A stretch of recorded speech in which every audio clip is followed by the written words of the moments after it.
Hi guys, so I received this Dayan Skewb V2M today and I thought of posting a video of an average, not the best average, but I would just say the cube is really good. And overall, I would say it has a sense of blocky feeling, but it can be made fast with proper tensioning of magnets, spring, and center compression.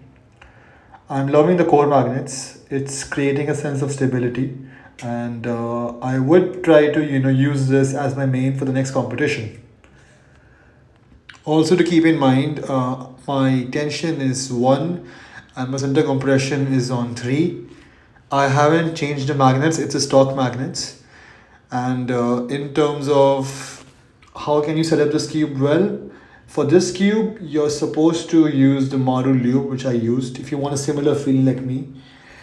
And apart from that, I would just say give it a chance, do around 100 200 sols on different compression. That will create a sense of understanding of which compression suits your turning. And overall, yeah guys, enjoy the average, and I'll see you guys in the next video.